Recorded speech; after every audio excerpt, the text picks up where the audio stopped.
हरे कृष्ण दोस्तों, यहाँ पे मैं जो भी बोलता हूँ वो सब मेरे गुरु श्री हरि भाई कोठारी का है और वही मैं आपके सामने रखता हूँ। आज का शेयरिंग सेशन है 1229 और आज का टॉपिक है गीता अध्याय 18 श्लोक 5 और 6। यज्ञ दान और तप रूपी कर्म त्याग करने योग्य नहीं है, लेकिन ये तो अवश्य करने चाहिए, क्योंकि यज्ञ दान और तप ये तीनों कर्म बुद्धिशाली मनुष्यों को पवित्र करने वाले हैं।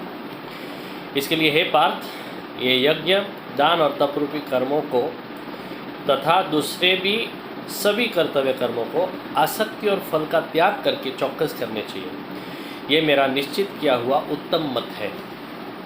यज्ञदान तप कर्म न त्याज्यम कार्यमेव तत् यज्ञोदानं तपश्चैव पावनानि मनीषिणाम् एतान्यपि तु कर्माणि संगम त्यक्त्वा फलानि च कर्तव्यानीति में पार्थ निश्चितम मतमुत्तमम। यज्ञ मतलब भगवत कार्य, दान मतलब सामाजिक कार्य और तप मतलब वैयक्तिक शुद्धि का कार्य। भगवान ने हमें मानव दे दिया है तो उसे प्रभु कार्य में ही वापरना चाहिए। मानव जीवन मळ्યું, साचा मानव बनो, प्रभु थाय प्रसन्न एवं कार्य करो। गरीब को गरीब समझ के उसको मदद करो तो ये दान है, लेकिन उसे प्रभु समझ के सेवा करो तो ये यज्ञ है। वैयक्तिक जीवन को जिससे सुंदर आकार मिले उसे तप कहा जाता है। मनुष्य को खुद का जीवन समृद्ध, संपन्न तथा पावन बनाना चाहिए। वित्त, विद्या, शक्ति, कीर्ति इत्यादि से जीवन समृद्ध बनता है, जबकि सद्गुणों से जीवन संपन्न बनता है। यज्ञ, दान और तप जीवन को पावन करने वाले तत्व है। स्वच्छ वस्तु के संग मात्र से दूसरी वस्तु स्वच्छ बनती नहीं है, लेकिन पवित्र व्यक्ति का संग मिलते ही मनुष्य पावन बन जाता है। कर्मों की तरफ जिस दृष्टि से मनुष्य देखता है उसे ऐसा ही फल मिलता है। यज्ञ, दान और तप का वृक्ष ये कल्प वृक्ष इच्छित फल देने वाला है। गीताकार यहाँ पे संग छोड़ने की बात करते हैं। जीवन जो पवित्र करना हो तो कर्म का भी मोह नहीं रखना चाहिए। नौकर के मार्फत सेठ को मिल सकते हैं, लेकिन नौकर ये सेठ नहीं है।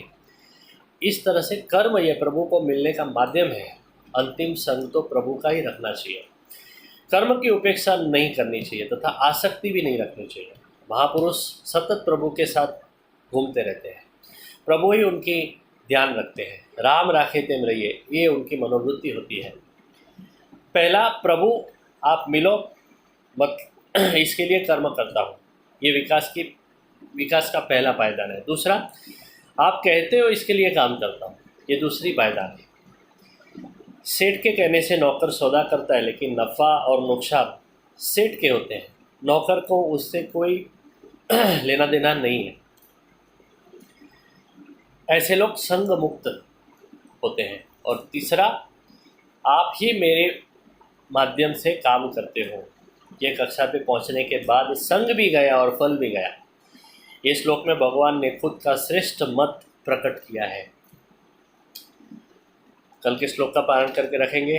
नियतस्य तु संन्यास कर्मणो नोपपद्यते मोहातस्य परित्यागस्तामस परिकीर्तितः दुःखमित्येव यत्कर्म कायक्लेश भयात् त्यजेत् सकृत्वा राजसं त्यागं नैव त्यागफलं लभेत्।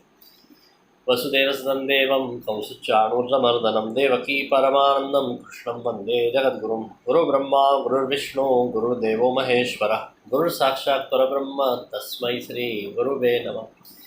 ये वीडियो आपको अच्छा लगा तो जरूर उसे लाइक, कमेंट एंड शेयर करें और मेरे YouTube channel Deepen Dirawani life time daily sharing songs को सब्सक्राइब करें और जैसा अच्छा और ज़रूरी सुनते रहें। Thank you very much. Good night. Hare Krishna.